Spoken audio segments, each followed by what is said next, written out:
গুরু পূর্ণিমা হলো একটি পবিত্র উৎসব যা হিন্দু, বৌদ্ধ ও জৈন ধর্মের শিক্ষক, আধ্যাত্মিক গুরু ও জ্ঞানদাতাদের প্রতি শ্রদ্ধা জানাতে আষাঢ় মাসের পূর্ণিমা তিথিতে পালন করা হয়ে থাকে। এই দিনে মহাভারত রচয়িতা মহর্ষি বেদব্যাস জন্মগ্রহণ করেছিলেন, তাই একে ব্যাস পূর্ণিমাও বলা হয়। মহাভারত ও চার বেদের সংকলক মহর্ষি বেদব্যাসের জন্মবার্ষিকী হিসাবে দিনটি পালিত হয়।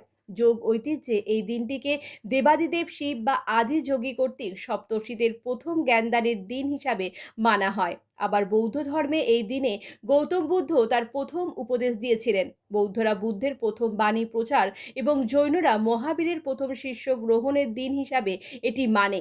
হিন্দু সনাতন ধর্মের মতে এই তিথিতে পরমেশ্বর শিব দক্ষিণামূর্তি রূপ ধারণ করে ব্রহ্মার চারজন মানসপুত্রকে বেদের গুহ পরম জ্ঞান প্রদান করেছিলেন। দক্ষিণামূর্তি সকলের আদি গুরু, তাই শৈব সনাতন ধর্ম অনুযায়ী এই তিথিটি দেবাদিদেব শিবের প্রতি সমর্পিত।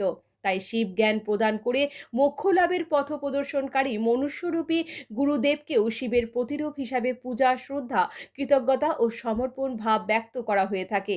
এছাড়া এই দিন মহাভারত রচয়িতা মহর্ষি বেদব্যাস মুনি পরাশর ও মাতা সত্যবতীর ঘরে জন্মগ্রহণ করেছিলেন। এই জন্য এই দিনটিকে ব্যাস পূর্ণিমাও বলা হয়। বেদব্যাস তার সময়ে বিদ্যমান সমস্ত বৈদিক স্রোত একত্রিত করে তাদের বৈশিষ্ট্য ও আচার অনুষ্ঠানে ব্যবহারের উপর ভিত্তি করে চার ভাগে বিভক্ত করে বৈদিক অধ্যয়নের জন্য ইয়মান সেবা করেছিলেন। তারপর তিনি তাদের চারজন প্রধান শিষ্য পায়লা, বৈশাপায়ন, জৈমিনী এবং সুমন্তকে শিক্ষা দেন। এই বিভাজন এবং সম্পাদনায় তাকে সম্মানিত করেছিল। তিনি পবিত্র বেদকে ঋগ, যজু, সাম এবং অথর্ব নামে চারটি ভাগে বিভক্ত করেছেন। ইতিহাস ও পুরাণ হলো পঞ্চম বেদ। গুরু পূর্ণিমার দিন ভক্তেরা তাদের গুরুদের স্মরণ করেন, তাদের উদ্দেশ্যে পুষ্পার্ঘ্য নিবেদন করেন, তাদেরকে শ্রদ্ধা নিবেদন করেন। এই দিনটি বিভিন্ন ধর্মের মানুষের জন্য অত্যন্ত পবিত্র এবং তাৎপর্যপূর্ণ দিন।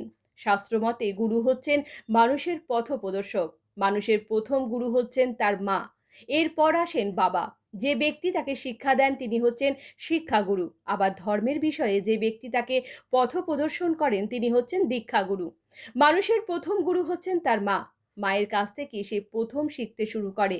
তাই গুরু পূর্ণিমার পবিত্র দিনে প্রথমেই মা বাবাকে প্রণাম করে শ্রদ্ধা নিবেদন করা কর্তব্য। গুরু মানুষকে অন্ধকার থেকে আলোর পথে নিয়ে যায়, তাকে নতুন দিক নির্দেশ করে। গুরুর কথা শুনলেই মানুষ জীবনে শিক্ষা, দীক্ষা ও আধ্যাত্মিক জ্ঞান লাভ করতে পারেন। গুরু পূর্ণিমার পবিত্র ও তাৎপর্যপূর্ণ দিনে সকলের উচিত গুরুদের সম্মান করা, তাদেরকে শ্রদ্ধা করা এবং তাদের স্মৃতিচারণ করা। গুরু প্রসন্ন হলেই মানুষ সর্বদিক দিয়ে সমৃদ্ধ হতে পারেন। ব্যুরো রিপোর্ট, পজিটিভ বার্তা।